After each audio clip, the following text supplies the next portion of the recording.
Pemirsa, Anda kembali bersama kami di Metro Siang dan kami masih membahas pemirsa terkait dengan kasus seorang bayi yang hendak dibawa kabur oleh orang tak dikenal saat berada di ruang rawat rumah sakit.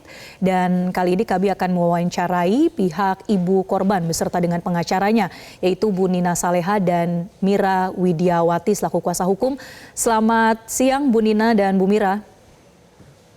Selamat siang, Mbak. Ya, selamat siang. Baik, terima kasih sudah bergabung. Saya ke Bu Nina terlebih dahulu. Bu Nina, sejauh ini kalau kita berangkat dari kronologi lagi ya Bu Nina, ini kan sudah berkembang ada sejumlah kronologi yang mungkin berbeda dari pihak ibu dan juga dari rumah sakit atau juga dari Kementerian Kesehatan. Nah, apakah ada hal-hal yang ingin Ibu Nina jelaskan atau tegaskan sekali lagi sebetulnya yang terjadi itu bagaimana Bu Nina? Iya,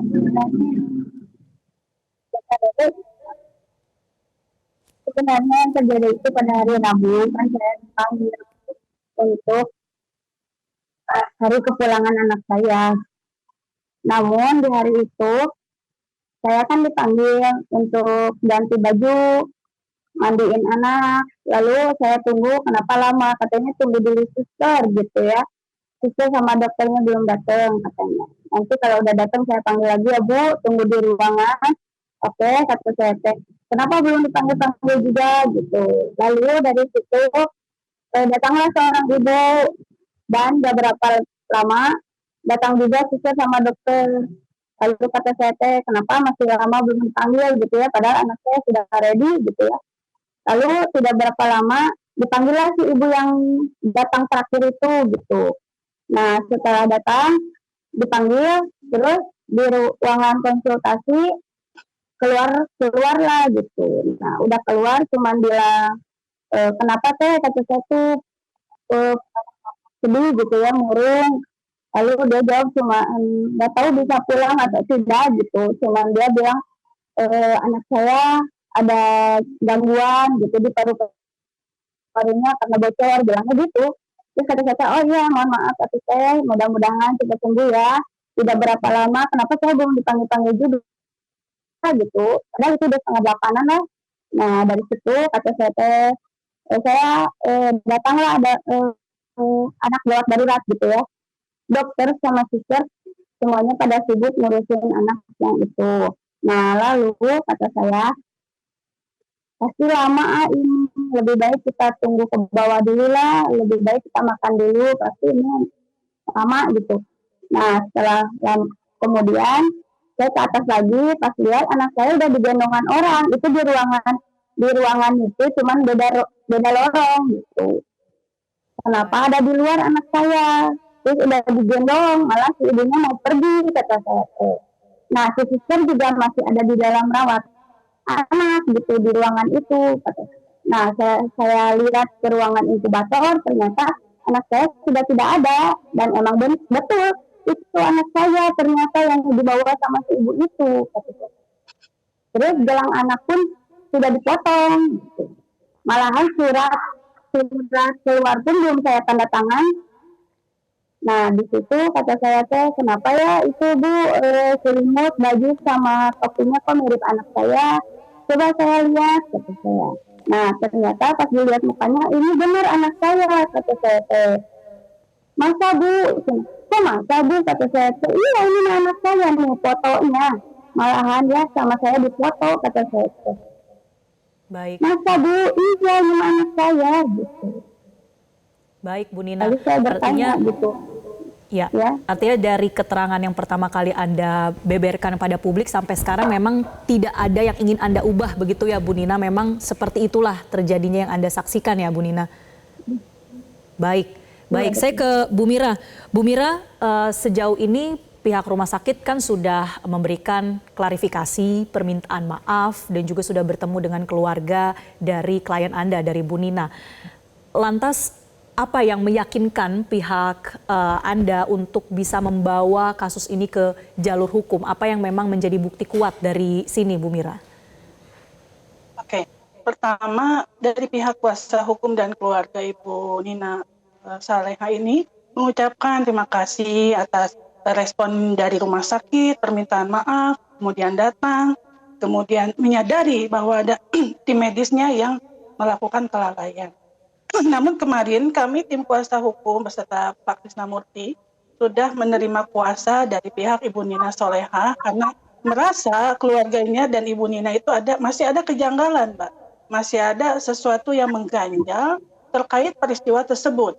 Nah, ada beberapa hal yang kami soroti di sini adalah bahwa pelaku atau bukan pelaku ya, terduga suster atau perawat yang pada saat itu menyerahkan bayinya Ibu Nina itu adalah suster yang sudah senior 20 tahun lebih. Itu menurut keterangan dari pihak rumah sakit.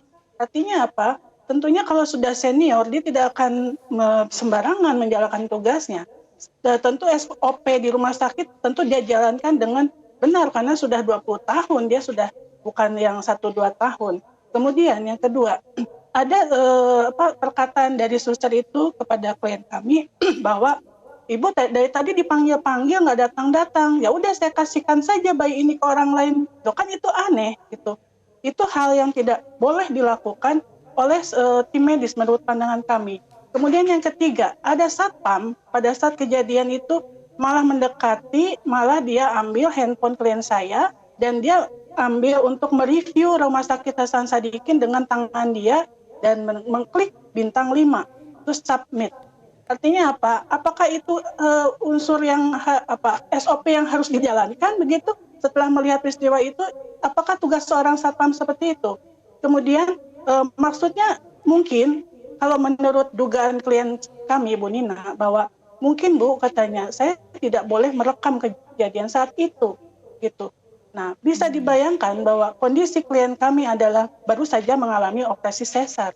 Artinya psikis dia pun belum stabil, baru beberapa hari mengalami operasi yang besar begitu, dan melihat sendiri kejadian itu.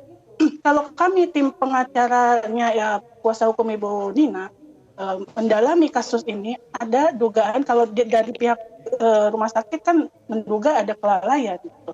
Dan diberi sanksi administrasi kalau nggak salah saya baca SP1 dan lain-lain.